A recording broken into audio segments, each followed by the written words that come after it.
Hello and welcome to another weekly Ask The Stewards. My name's Cody Winnell and I'm joined by Harness Racing Victoria's Chairman of Stewards, Nick Murray. G'day Nick. G'day Cody. And we're coming to you a day after a big Redwood Classic day at Maryborough and a fairly action-packed Trotters Derby, which is going to take up most of the program. In fact, pretty much all the program. We're going to focus on the Derby and the incidents that occurred throughout that race. We of course saw a driver suspended, Nick. We had a protest second against first, which was dismissed. We had two horses locking wheels twice. We had the winner go into the sprint lane, and we had the winner nearly galloping at the finish. Did you need a new ink ribbon for your typewriter when you were putting that one together? Yeah, it was certainly an action-packed race, Cody, so there was plenty for the stewards to deal with in that particular race. For sure. Well, without further ado, let's break it down. Let's start with the suspension, Nick. So David Butt has been suspended for how long, and on what were the charges that he got suspended for? So David Butt, the driver of Wilmer's Mate, the eventual winner, he was suspended for causing crossing at the 900 metres. The stewards charged Mr Butt for that offence in that near the 900 metres he permitted Wilmer's Mate to shift in from a three-wide position, causing cruising around to its immediate inside to be placed in restricted room. That runner to shorten stride as a result of being placed in restricted room, which subsequently resulted in cruising around and Sundon's Courage locking sulky wheels for a significant distance thereafter. Yeah, because we see here with the footage, obviously he comes across and we see cruising around, get tight and onto Sundon's Courage, and those two basically they lose significant chance, don't they, there, and it disrupts the field quite severely too, going down the back straight. Yes, cruising around and Sundon's Courage when locking sulky wheels are both significantly impeded and lose significant ground to go into the back straight, and as a result Pizza Queen, Big Jack Hammer and also War Down Destroyer were the worst horses affected when being checked when following those two horses. So it was a 2-week suspension to commence midnight 7th of August, and also a $500 fine was imposed in the totality of that penalty. And do we know if David Butt's going to appeal that at this stage? Mr Butt hasn't indicated at this stage that he is going to appeal and commence that suspension midnight of that night, Sunday night, so that would allow him to come back to drive within the Breeders' Crown final day. Sure, and before we move on to the sprint lane incident, which was the protest, why the protest was put in second against first, we'll just talk again about Sundon's Courage and cruising around. They lock wheels again at about the 400. Just talk us through what happens there.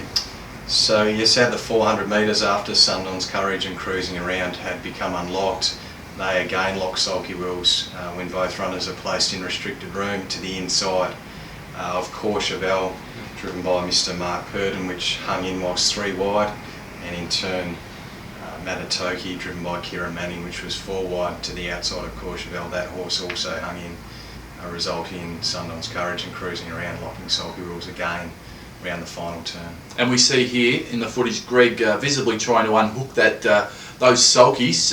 Obviously, is this a safety issue here, Nick? Obviously Greg trying to unhook the sulky. I guess is it frowned upon drivers grabbing another sulky like that, but also is it considered a safety issue, and that the reason for that happening? Yeah, it's not something that we do encourage drivers to unhook sulkies in that manner. However, sometimes it can be due to a safety issue, and except on this occasion that due to the severity and extent of the locking of sulky wheels, that Mr Sugars went to that length and that extent to try and unlock the sulky wheels in those circumstances.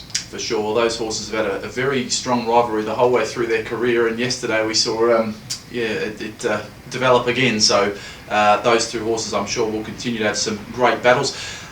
Looking at the reason for the protest, Nick, can you just talk us through that? Chris Elford protested against the winner, David Butt. So Chris Elford, the driver of Highgate, protesting against the first horse over the line.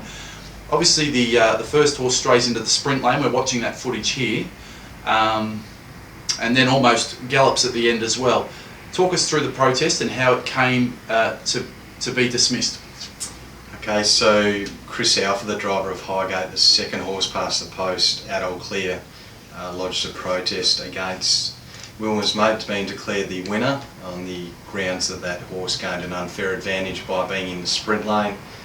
It's evident that Wilmer's Mate leads into the home straight and initially shifts marginally into the sprint lane. Near the 100 metres, Wilmer's Mate continues to shift inwards and occupies a position in the sprint lane. And at approximately the 50 metres, Wilmer's Mate commences to trot roughly and is then eased by its driver David Butt and loses ground as a result of being restrained over the final stages. And the subsequent margin to the second place horse, Highgate, is 2.5 metres. In considering the protest, stewards were particularly mindful of the relevant rules. Rule 167 Part 2 of the Australian Rules of Harness Racing states, in the event of the leading horse or its sulky entering any part of the sprint lane after the sprint lane becomes available for racing purposes, the driver shall immediately take all necessary action to remove the horse and sulky from the sprint lane. The stewards consider that Mr Butt, the driver of Wilmer's Mate, didn't explicitly comply with his requirements under that rule. However, the stewards couldn't be sufficiently satisfied that but due to Wilmer's Mate shifting into the sprint lane, that had influenced the outcome of the race, given that Highgate had a clear and uninterrupted run to the finish of the race and no interference had been caused as a result of Wilmer's Mate shifting down into the sprint lane. We had a chat before we started recording this, and we were talking about the wording of that rule, and the wording of the rule you obviously see as important, I mean, as it should be, and the wording is that it may. Is that right?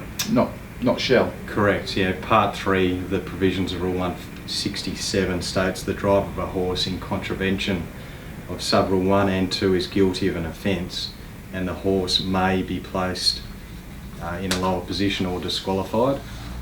Clearly the wording of the rule is that it's not mandatory that if a horse shifts into the sprint lane, the horse is automatically disqualified or put in a lower position. It's obviously at the discretion of the stewards to determine in the circumstances whether the horse has gained any unfair advantage, caused any interference to any other horse, or that occurrence has had any bearing on the outcome of the race. Obviously, if the wording of the rule was shall, then clearly there's no other option other than to disqualify the horse, but that is currently not the case in the wording of the rule. Sure, and I mean, we look back at the last time, I think we discussed this on an earlier edition of Ask The Stewards, and there'd been a case at Bendigo where Try and Catch Me lost a race on protest after it strayed into the sprint lane. I think 10 No Dance might have been the winner of that race. But the margin on that occasion was significantly less, is that right? So the margin in that particular case was a nose. In this instance, the margin was 2.5 metres. And obviously in evaluating the protest at Maryborough, the stewards considered that Wilmer's Mate trotting roughly and Mr Butt restraining the horse contributed to that margin being 2.5 metres, and it was at that stage that Highgate made late ground on Wilmer's Mate. Obviously each case is assessed on its own set of circumstances, and it shouldn't be seen that Bendigo is any form of precedent in this case. As I said, the rule that the stewards deal with allows stewards that discretion. It doesn't say shall, it says may, and there's that discretion. It's not mandatory that a horse would be disqualified if it shifts into the sprint lane. I mean, you could have the example of a horse leading into the home straight and winning the race by 20 metres, and if the ruling and the wording of the rule was shall, the horse would be disqualified. He'd be disqualified, and I think in that instance punters would be furious, and the horse's owners, I would assume, as well. Exactly, Cody, and that's the reason that action was taken on this occasion against the driver. He hasn't complied with his obligations under the rules, but stewards consider that failure to comply with the rules has not affected or influenced the outcome of the race in this instance. Well, it's a very detailed response, Nick, and we certainly appreciate that.